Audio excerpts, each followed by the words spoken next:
Okay, seniors, we're going to continue judicial branch today. We're going to kind of skip around in the slideshow here a little bit just to cover some of our important things. But yesterday, our lecture, we focused just on this first slide here and we introduced our judicial branch, our national judiciary, our court system in the United States. So today what we're going to focus on is we're going to focus on the different types of courts and the parties involved in a court environment. Okay?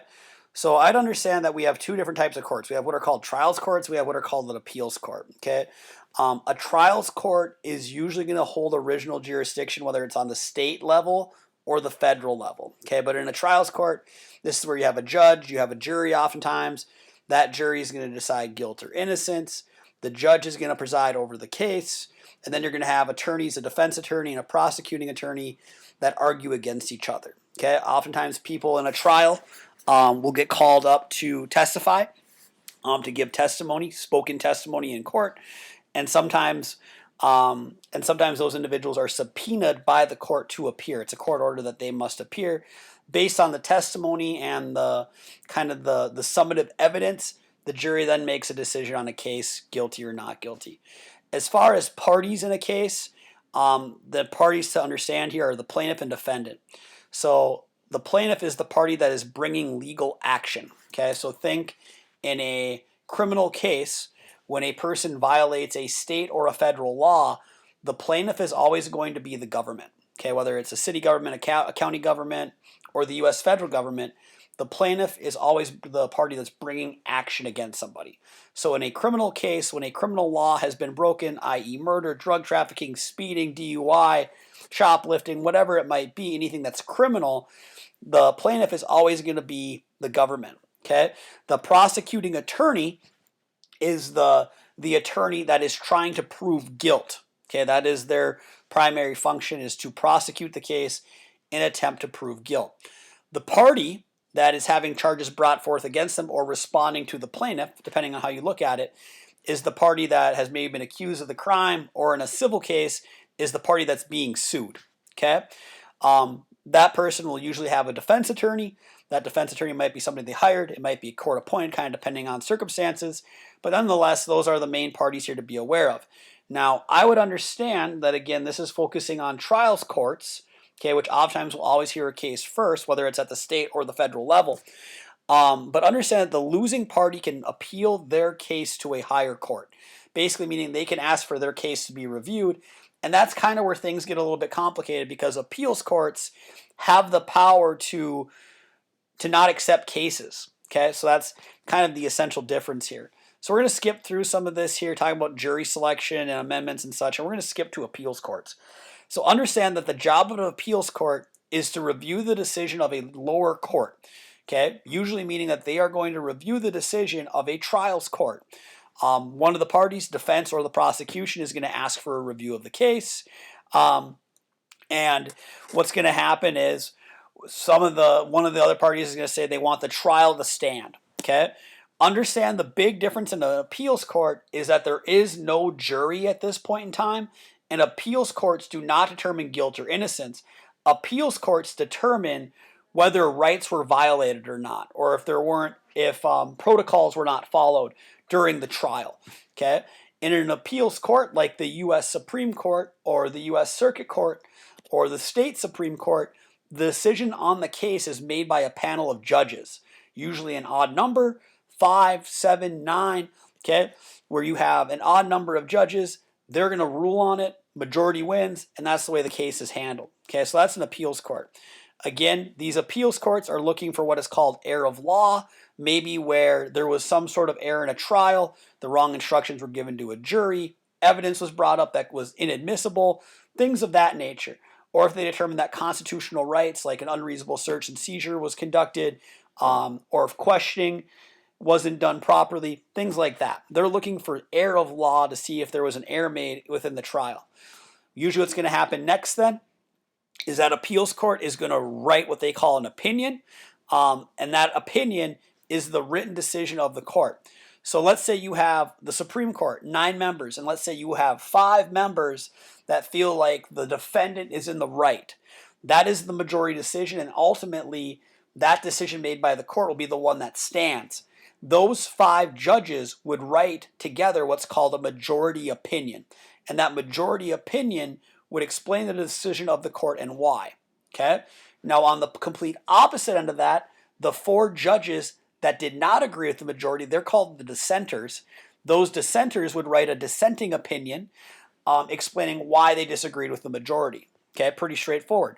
The one that's maybe a little bit confusing is, let's say within those 5 judges of the majority, let's say there's like 2 judges that agree with the majority, but they agree with the majority for a different reason. Okay, so you have judges A, B, and C of the majority that feel this way based on whatever constitutional precedent, and then you have judges D and E, okay, who say, we agree with you guys, but we agree for a different reason.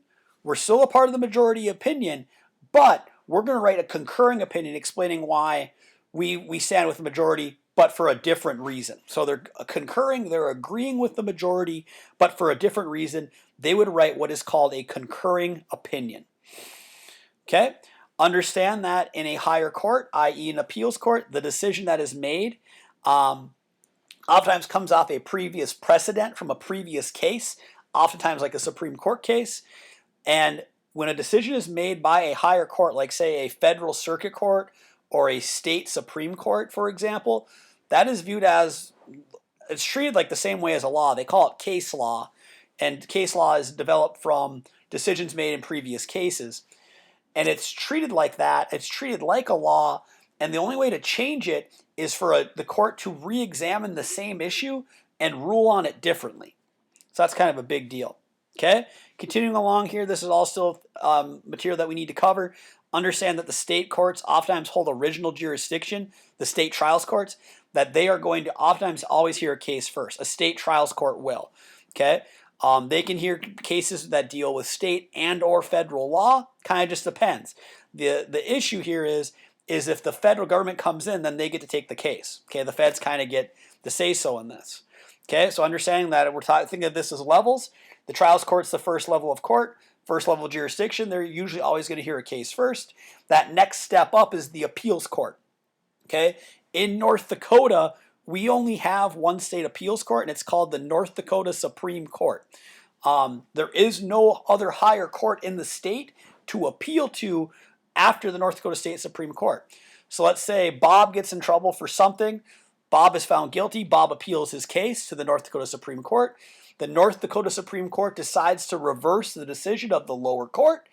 If they were going to appeal that again, in that case, the only other place it could then be appealed to is the U.S. Supreme Court. And again, understand, seniors, is that these appeals courts, they have the power to not take cases. They can say as judges they don't want to take it. Okay, that's a kind of a special power that they have. All right, we're going to skip this, and then we're going to get into federal courts. Okay, and talk about 2 different types. Again, federal courts, like state courts, you're going to have federal trials courts, and you're going to have federal appeals courts. They're going to still deal with matters of federal law, criminal, and civil. Again, criminal meaning that a criminal law was broken, drug trafficking, human trafficking, murder, etc. Civil law, when 2 people have a dispute, and they're going to duke it out over something. For example, bankruptcy is a federal issue. Child custody in some cases can be a federal issue depending on. Okay, so our first level of the federal court system, our federal trials court, is what's called a federal district court. Okay, this is the lowest level of the federal court system. They're usually going to hold original jurisdiction in federal cases. Okay, the United States is broken up into 94 federal districts.